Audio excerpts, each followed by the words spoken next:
নমস্কাৰ সিটি 18 সৈতে ষ্টুডিঅত মই প্ৰিয়ংকা মিয়া ভোট নালাগে বিজেপিক মুছলমান অঞ্চলতহে ভোট পাব কংগ্ৰেছ এআইডিএফ মহাজোঁটে মুছলমান থকা অঞ্চলত নাম মাত্ৰহে প্ৰাৰ্থী দিব বিজেপিয়ে এই মন্তব্য মন্ত্ৰী হিমন্ত বিশ্ব শৰ্মাৰ বিজেপি বিৰোধী সকলো দল একগোট হোৱাৰ আহ্বান জনাইছে হিমন্তই এজেপি ৰাইজৰ দলে কংগ্ৰেছৰ ভোট ভাঙিব বুলি মন্তব্য কৰে হিমন্ত বিশ্বই আনহাতে গৌৰৱ গগৈ প্ৰশ্নৰ উত্তৰ পুত্ৰহে দিব বুলি মন্তব্য কৰে মন্ত্ৰীগৰাকীয়ে মই এটাই কথা কওঁ যে তেওঁলোকে যদি একেলগ নহয় বি টিম টি টিম হোৱাৰ আখ্যা তেওঁলোকে পাবই সেইকাৰণে মই তেওঁলোকক অনুৰোধ কৰিম যে লুৰিণজ্যোতি গগৈ অখিল গগৈ অজিত ভূঞা ইউডিএফ কংগ্ৰেছ সব একলগ হ'ব লাগে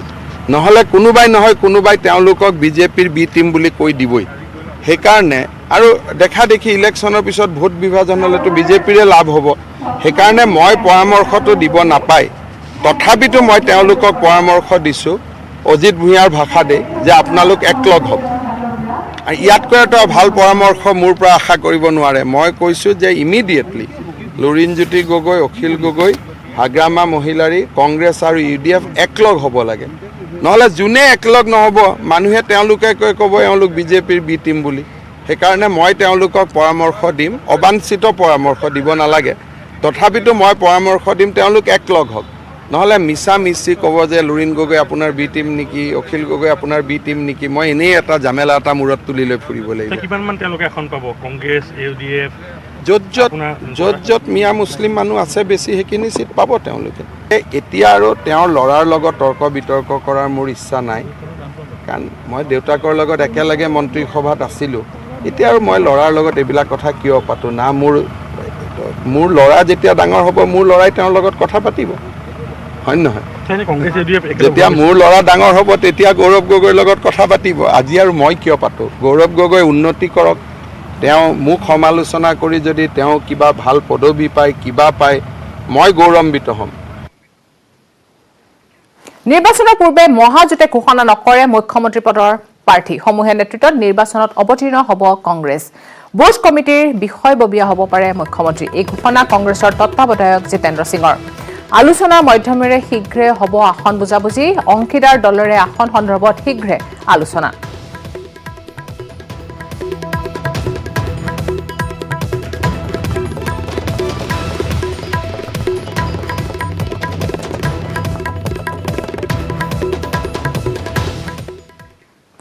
লাইকা দধিয়াবাসীলৈ অসম চৰকাৰৰ বিশেষ পেকেজ প্ৰতিটো পৰিয়াললৈ 1 লাখ টকাকৈ ক্ষতিপূৰণ ঘোষণা জাগিৰোডত এই ঘোষণা মুখ্যমন্ত্ৰী সৰ্বানন্দ সোণোৱালৰ পুনৰ সংস্থাপনৰ বাবে 1300 পৰিয়াললৈ প্ৰদান কৰা হ'ব এই ধনখিনি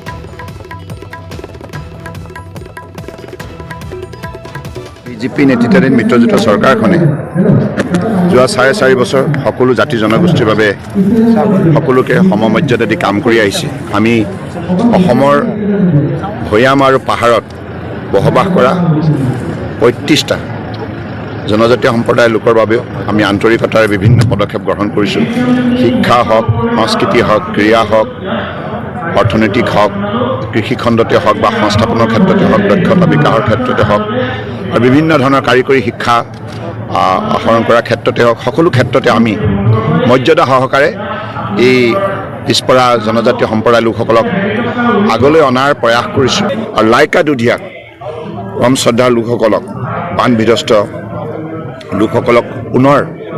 সংস্থাপিত কৰাৰ ক্ষেত্ৰতো আমি পদক্ষেপ গ্ৰহণ কৰিছোঁ তৎপৰতাৰে আৰু তেখেতসকলে যাতে যলৈকে যায় তাত যাতে তেখেতসকলে প্ৰাৰম্ভিকভাৱে ঘৰ নিৰ্মাণ বা তেখেতসকলে অস্থায়ীভাৱে নানা ধৰণৰ পদক্ষেপ লোৱাৰ যিখিনি প্ৰয়োজনীয়তা আছে ইয়াৰ প্ৰতি লক্ষ্য ৰাখি আমি 1 লাখ টকাকৈ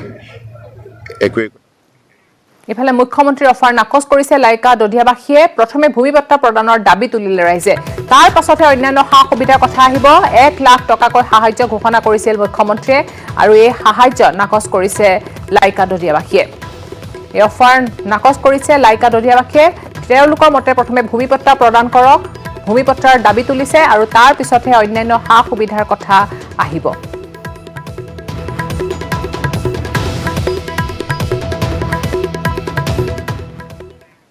গুৱাহাটী গুৱাহাটীত কৃষক মুক্তি সংগ্ৰাম সমিতিৰ প্ৰতিবাদত উত্তেজনা অখিল গগৈ মুক্তিৰ দাবীত কৃষক মুক্তি সংগ্ৰাম সমিতিৰ প্ৰতিবাদ আৰু এই প্ৰতিবাদত ডিছপ'জেল জেলভৰৰ কাৰ্যসূচীত আৰক্ষীয়ে বাধা আৰোপ কৰে আৰক্ষীয়ে টানি আজৰি থানালৈ লৈ যায় কেইবাগৰাকীও প্ৰতিবাদকাৰীক গণেশ মন্দিৰৰ পৰা কেন্দ্ৰীয় কাৰাগাৰলৈ সমদলৰ চেষ্টা চলাইছিল কৃষক মুক্তি সংগ্ৰাম সমিতিয়ে কিন্তু সেই প্ৰতিবাদত আৰক্ষীয়ে বাধা দি আটক কৰে কেইবাগৰাকীও প্ৰতিবাদকাৰীক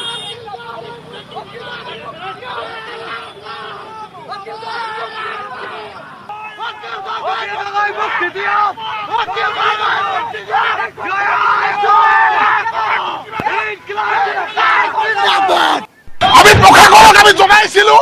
তাৰ পিছতো আমাৰ ওপৰত এনেকুৱা অৱস্থা কৰিছে অখিল গগৈক মুক্তি দিব লাগিবই এই কথা স্পষ্টকে কৈছো আমি এটা কথা স্পষ্ট আমি পুরো পুলিচৰ সম্পূৰ্ণ পাৰমিশন লৈছিলো তাৰ পিছতো এই অৱস্থা কৰিছে আমি ৰাইজৰ সহযোগিতা কামনা কৰিছো গণতন্ত্ৰৰ নামত আমাক বাৰে প্ৰতি হুকুম কৰি আছে আমি চাওক আজি অখিল গগৈৰ মুক্তিৰ দাবীত আমি কেন্দ্ৰীয় কাৰাগাৰত আমি গণতান্ত্ৰিকভাৱে কোনো অনুমতি লোৱা নাই এটো মানে নিজৰ এটা মানে স্বমৰ্জিত যি খুচি তাকে কৰি আছে হঠাৎ 15 জন ল'ৰা আহিব এটা ঠাই থিয় হৈ যাব আপোনালোকে জানে গুৱাহাটীৰ ইমান জাম আছে গাড়ী মটৰৰ ইমান বেছি প্ৰব্লেম আছে ৰাইজৰ অসুবিধা কৰাটো আমি নিবিচাৰোঁ আমাৰ পৰা কোনো অনুমতি লোৱা নাই আমি অত্যন্ত চোৰাংচোৱাভাৱেহে গম পাইছোঁ যে এনেকৈ আহিব পাৰে কাজিৰঙাৰ অগৰতলী বনাঞ্চলত শিহৰণকাৰী দৃশ্য পৰ্যটকৰ 3খন জিপছিলৈ কেইবাজাকো বন্য হস্তে চোচা সু আৰু বাও পাছফালৰ পৰা খেদি অহা হাতীৰ জাকটোক দেখি নিৰাপদ স্থানত উপস্থিত হৈছে 2খন জিপছি কিন্তু মাজপথতে ৰৈ যোৱা এখন জিপছি আগতি ধৰি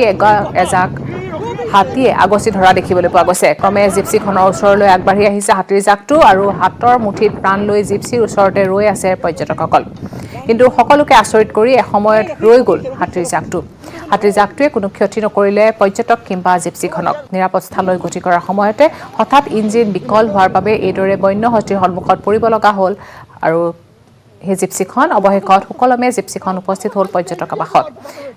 আনহাতে এই বিৰল অভিজ্ঞতা লৈ ইতিমধ্যে কাজিৰঙাৰ পৰা উভতি গৈছে পৰ্যটকৰ দলটো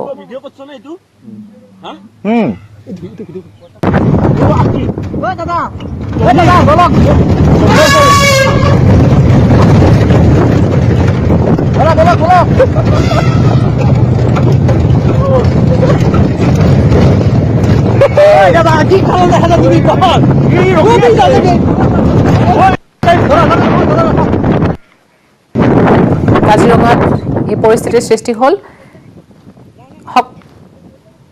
হাতীৰ জাকটো এনেদৰে খেদি অহা দেখা পোৱা গৈছিলে জিপছিখনলৈ কেইবাখনো 3খন জিপছি আছিল কিন্তু তাৰ মাজত এখন ইঞ্জিনৰ বাবে এনেদৰে বন্ধ হৈ পৰিল আৰু বন্য হস্তীৰ জাকটো এনেদৰে খেদি অহা আপোনালোকে পৰিলক্ষিত কৰিছে টেলিভিছন স্ক্ৰীণত মাজপথতে ৰৈ যোৱা এখন জিপছি এনেকৈ আগচি ধৰিছে এজাক হাতীয়ে ক্ৰমে জিপছিখনৰ ওচৰলৈ আগবাঢ়ি আহিছে হাতীৰ জাকটো আৰু হাতীৰ জাকটোক দেখি হাতৰ মুঠিত প্ৰাণ লৈ জিপছিৰ ওচৰতে ৰৈ আছে পৰ্যটকসকল কিন্তু সকলোকে আচৰিত কৰি এসময়ত ৰৈ গ'ল হাতীৰ জাকটোৱে কোনো ক্ষয় ক্ষতি নকৰিলে পৰ্যটক কিংবা জিপছিখনক আৰু নিৰাপদ স্থানলৈ গতি কৰাৰ সময়তে হঠাৎ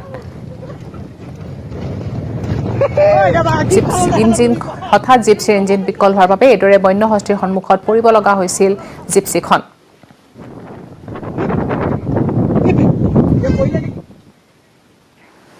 গণৰাজ্য দিৱসৰ ভয়ংকৰ ঘটনাৰ পাছতো শান্ত হোৱা নাই প্ৰতিবাদী কৃষক নতুন অৱতাৰৰ ৰূপত ৰাকেশ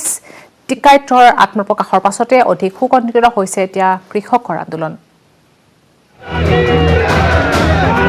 সিংহৰ বিক্ষিপ্ত ঘটনাৰ পাছত কৃষকৰ দিনজোৰা অনশন মহাত্মা গান্ধীৰ মৃত্যু তিথিত প্ৰতিবাদকাৰীৰ সদ্ভাৱনা দিৱস আন্দোলন অব্যাহত ৰখাৰ হুংকাৰ কৃষক নেতৃত্বৰ শনিবাৰ প্ৰতিবাদৰ ৬৬ দিন 3খন কৃষি আইন বাতিলৰ দাবীত চলা আন্দোলনৰ নতুন অৱতাৰৰ ৰূপত ৰাকেশ টিকাইটৰ আত্মপ্ৰকাশ ভাৰতীয় কিষাণ ইউনিয়নৰ নেতাগৰাকীৰ আহ্বানৰ পাছতে গাজীপুৰত একে ৰাতিতে ৩,০০০ৰ পৰা ২৫,০০০লৈ বাঢ়িল প্ৰতিবাদকাৰী গণৰাজ্য দিৱসৰ দিনা চলা উদ্ভণ্ডালি তথা শুকুৰবাৰে সংঘটিত বিক্ষিপ্ত ঘটনাৰ পাছতো ক্ষান্ত হোৱা নাই প্ৰতিবাদ এইবাৰ ঘটনাৰ স্থান সিংহু শান্তিপূৰ্ণ ধৰ্ণাত বহা কৃষকৰ তম্বু লণ্ড ভণ্ড কৰাৰ চেষ্টা একাংশৰ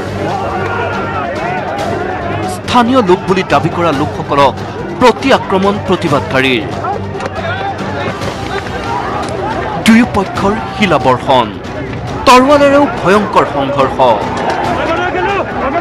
15 জাইক কন্দুৱা গেছ প্ৰয়োগেৰে পৰিস্থিতি শান্ত কৰে আৰক্ষীয়ে এই ঘটনাৰ পাছতে অপপ্ৰচাৰ বিয়পাৰ আশংকাত হাৰিয়ানাৰ 14খন জিলাত চৰকাৰে বন্ধ কৰি দিছে ইণ্টাৰনেট সেৱা তৎসত্ত্বেও 3খন কৃষি আইন বাতিল নোহোৱালৈকে ৰাজপথ নেৰাৰ হুংকাৰ ৰাকেশ টিকাইটৰ লগতে আন বহু কৃষক নেতাৰ কৃষকৰ প্ৰতিবাদ মহিমূৰ কৰিবলৈ কেন্দ্ৰৰ লগতে হাৰিয়ানা আৰু উত্তৰ প্ৰদেশ চৰকাৰ কঠোৰ হোৱাৰ বিপৰীতে কৃষি আইনৰ বিৰুদ্ধে বিধানসভাত প্ৰস্তাৱ ল'লে দুই ৰাজ্যই প্ৰথমে পশ্চিমবংগ তাৰ পাছত তেলেংগানা বৃহস্পতিবাৰে এখন বিশেষ অধিৱেশনৰ আহ্বান কৰি মমতা চৰকাৰে 3খন কৃষি আইনৰ বিৰুদ্ধে প্ৰস্তাৱ লোৱাৰ পাছত একে পথ অনুসৰণ কৰিছে তেলেংগানা চৰকাৰেও তাৰ মাজতে মহাত্মা গান্ধীৰ মৃত্যুৰ তিথিৰ সৈতে সংগতি ৰাখি শনিবাৰে দিনজোৰা অনশন কাৰ্যসূচীত বহিছে হাজাৰ হাজাৰ কৃষক সদ্ভাৱনা দিৱস শীৰ্ষক এই অনশন কাৰ্যসূচীৰ মাজেৰেই কৃষক আন্দোলনক নতুনকৈ সংগঠিত কৰাৰ চেষ্টা কৃষক নেতৃত্বৰ তাৰে পৰিপ্ৰেক্ষিতত কিছুদিনলৈ উত্তপ্ত হৈ থকাৰ আশংকা দিল্লী সীমান্ত bureau report news 18 Assam north east উপাচাৰ্য পদত্যাগৰ দাবীত উত্তাল হৈছে ডিব্ৰুগড় বিশ্ববিদ্যালয় আছুৰা আহ্বানত ওলাই অহা ছাত্ৰ ছাত্ৰীয়ে হাতে হাতে বেনাৰ পোষ্টাৰ লৈ ঘেৰাও কৰিলে উপাচাৰ্য কাৰ্যালয় উপাচাৰ্য ডক্টৰ ৰঞ্জিত তামুলীৰ বিৰুদ্ধে বিত্তীয় অনিয়মৰ অভিযোগ ছাত্ৰ ছাত্ৰীৰ সকলো বিত্তীয় অনুময় তদন্তৰ দাবী কৰিছে আছুৰা আহ্বানত ওলাই অহা ছাত্ৰ ছাত্ৰীসকলে বিশ্ববিদ্যালয়ৰ উপাচাৰ্যৰ বিৰুদ্ধে বিত্তীয় অনিয়মৰ অভিযোগত 11 জানুৱাৰীতে আৰম্ভ হৈছিল ছাত্ৰ ছাত্ৰীৰ প্ৰতিবাদ তদন্তৰ বাবে সেইদিনাই ছাত্ৰ ছাত্ৰীয়ে 15 দিনৰ সময়সীমা বান্ধি দিছিল আচাৰ্য আৰু পঞ্জীয়কক খোদ উপাচাৰ্যৰ বিৰুদ্ধে উঠা অভিযোগৰ ঘটনাক গৰিহণা দিছে বিশ্ববিদ্যালয়ৰ শিক্ষক সমাজ আৰু কৰ্মচাৰীসকলে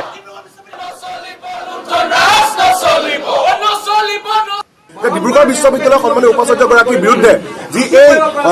দুৰ্নীতিৰ অভিযোগ উঠিছে বিত্তীয় অনিয়মৰ অভিযোগ উঠিছে ইয়াৰ উচিত নিৰপেক্ষ উচ্চস্তৰীয় তদন্ত হ'ব লাগিব সেই স্মাৰকপত্ৰখন আমি কৈছিলোঁ যে এই তদন্ত প্ৰক্ৰিয়াত ৰিটায়াৰ্ড চিফ জাষ্টিছ লেভেলৰ কোনোবা ব্যক্তিক নিয়োগ কৰি এখন উচ্চস্তৰীয় কমিটি গঠন কৰি নিৰপেক্ষ তদন্ত হ'ব লাগিব ডিব্ৰুগড় বিশ্ববিদ্যালয়ৰ যে ঐতিহ্য এই ঐতিহ্যত কোনো কাৰণত আমি আঘাত বা আঁচু পৰিবলৈ নিদিওঁ আৰু যি কোনোবা ব্যক্তি বিশেষে তেওঁলোকৰ কুকৰ্মৰ জৰিয়তে যদি ঐতিহ্য মন্দিৰত ডিব্ৰুগড় বিশ্ববিদ্যালয়ৰ ঐতিহ্যত গৰিমাত যদি কোনোবাই আঘাত আনিছে তেওঁ কিন্তু উচিত শাস্তি পাব লাগিব আৰু ইয়াৰ উচ্চস্তৰীয় নিৰপেক্ষ তদন্ত হ'ব লাগিব এটা অতি তুগলকি কাণ্ড হৈছে ডিব্ৰুগড় বিশ্ববিদ্যালয়ত যে যিগৰাকী ব্যক্তিৰ বিৰুদ্ধে অভিযোগ উত্থাপন হৈছে সেইগৰাকী ব্যক্তিয়ে এখন ফেক্ট ফাইণ্ডিং কমিটি গঠন কৰিছে আমাৰ স্পষ্ট কথা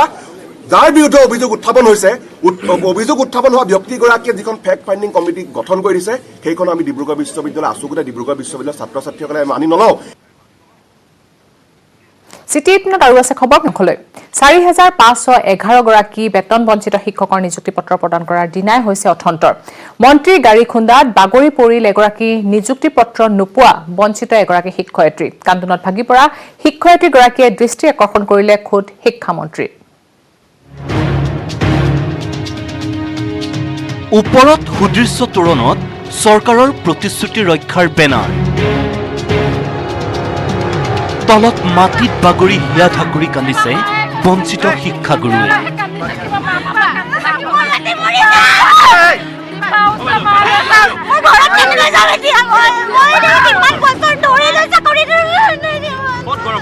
দুটা দশকে বিনা বেতনে কেবাৰী খাটি আজিও নিযুক্তি লাভ নকৰা শিক্ষামন্ত্ৰীৰ গাড়ী আগচি ধৰিছে এইগৰাকী শিক্ষয়িত্ৰীয়ে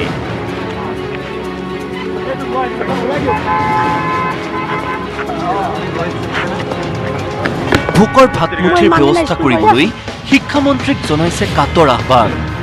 তেনেতে বঞ্চিত শিক্ষকৰ ৰোষত পৰাৰ ভয়ত খৰধৰকৈ ওলাই যোৱাৰ চেষ্টা মন্ত্ৰী হিমন্ত বিশ্ব শৰ্মাৰ কনভয়ৰ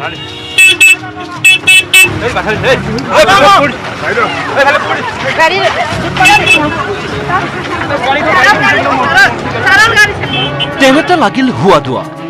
মুহূৰ্ততে মন্ত্ৰীৰ গাড়ীৰ খুন্দাত বাগৰি পৰিছে এগৰাকী শিক্ষয়িত্ৰী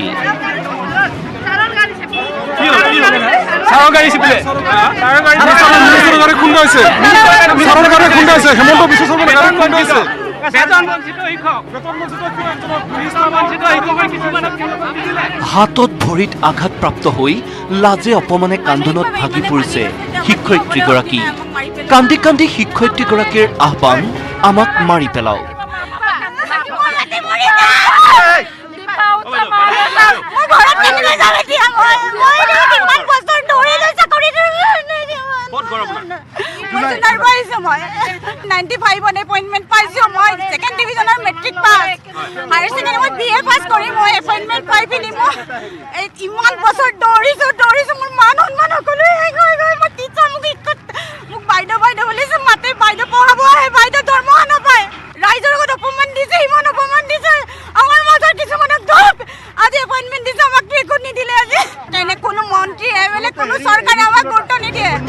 গুৱাহাটীৰ খানাপাৰাত ৰাজ্যৰ 4,511 গৰাকী শিক্ষকক নিযুক্তি পত্ৰ প্ৰদানৰ বিশাল অনুষ্ঠানত এই অবাঞ্ছিত পৰিস্থিতিৰ সন্মুখীন শিক্ষামন্ত্ৰী হিমন্ত বিশ্ব শৰ্মা। 1989 চনৰ পৰা 2001 চনলৈ নিযুক্তি পোৱা 12,000 শিক্ষকৰ 4,511 গৰাকীক নিযুক্তি দি আনসকলক বঞ্চিত কৰাত ক্ষোভ এইসকল শিক্ষাগুৰুৰ। চৰকাৰীভাৱে নিযুক্তি পোৱা কিছুসংখ্যক শিক্ষকক ইতিমধ্যে ভাত দিলে আৰু আমি এই যিসকল দেখিছে আপোনালোকে এইসকল শিক্ষকৰ এতিয়ালৈকে তেওঁলোকে ভাত দিয়াৰ ব্যৱস্থা কৰা নাই। এই মন্ত্ৰীৰ গাড়ীতে আজি কি হৈ গ'ল সেই মহিলাজনী, গতিকে আমাকো ভাত দিয়াৰ ব্যৱস্থা কৰক। অফিচে কৰিছে, কাৰ্যালয়বিলাকে খেলি মেলি কৰিছে, যাৰ কাৰণে আজি আমি ক্ষোভিত হৈ আহিব লগা হৈছে। কিন্তু পৰিস্থিতি বিষম দেখি বাহন ৰখাই নামি আহিল শিক্ষামন্ত্ৰীগৰাকী। তাৰ পাছতে বঞ্চিত ক্ষোভিত শিক্ষকক মন্ত্ৰী ডক্টৰ শৰ্মাৰ বুজনি। আলোচনা কৰিম, কিন্তু বি কেটেগৰী থাকিব বাইদেউৰ লগত কথা পাতক, আপোনাক মই ফোন কৰি দিম। আপোনালোকে মানুহৰ ভৰিখনত কিয় ধৰে? এইটো এটা ক'ৰ পৰা আপোনালোকে শিকিলে? যদি এজন মন্ত্ৰীৰ আপোনালোকে ভৰিত ধৰে, ছাত্ৰসকলে আপোনালোকক ক'ত সন্মান কৰিব? মই ইমান অনুৰোধ কৰোঁ, ভাই মোৰ অফিচত আহক, 5জন আহক, চাহ খাই ধুনীয়াকৈ কথাখিনি পাতিম। ৰাস্তাত মই কেনেকে বচাম? আপুনি কোনটো মই চিনিয়ে নাপাওঁ। ৰাস্তাত ধৰি ক'ব মোক বচাওক। আৰে আপুনি ডিগ্ৰী আছে নে মেট্ৰিকে আছেনো মই কেনেকে জানো? নিৰ্বাচনৰ প্ৰাক্ষণত 4,511 গৰাকী শিক্ষকক নিযুক্তি দি বঞ্চিত কৰা 7,489 গৰাকী শিক্ষকক কেতিয়ালৈ চৰকাৰে নিযুক্তি প্ৰদান কৰে সেয়াহে লক্ষণীয় হ'ব। বলেন ভট্টাচাৰ্যৰ report, news 18 Assam north east.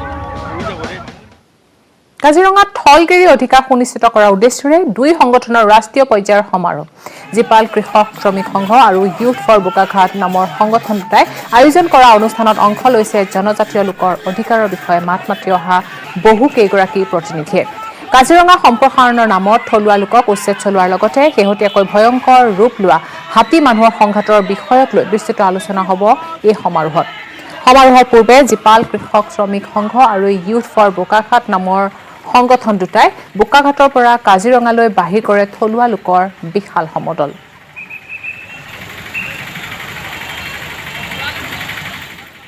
যিসকল ভুৱা জাতীয়তাবাদী নেতাই কাজিৰঙাবাসীক হালধিবাৰীৰ পৰা হাতীখুলিৰ পৰা বৰবিলৰ পৰা মেথনিৰ পৰা পাণবাৰীৰ পৰা নিকৰিৰ পৰা উচ্ছেদিত কৰিছে। সেই ভুৱা জাতীয়তাবাদী চিন্তাধাৰাক উফৰাই পেলাবৰ কাৰণে সংকল্প ল'বৰ বাবে বোকাঘাটবাসী একত্ৰিত হৈছে, কিয়নো বৈজ্ঞানিক চিন্তাধাৰাৰ ৰোপণ কৰি আমাৰ জাতি ৰক্ষা কৰাৰ স্বাৰ্থত আমি নামিছোঁ। আৰু সেয়েহে আজিৰ এই কাৰ্যসূচী অতি মহৎ আৰু সমগ্ৰ কহৰা কাজিৰঙা আৰু বোকাঘাটবাসী ৰাইজৰ বাবে এটি গৌৰৱৰ দিন।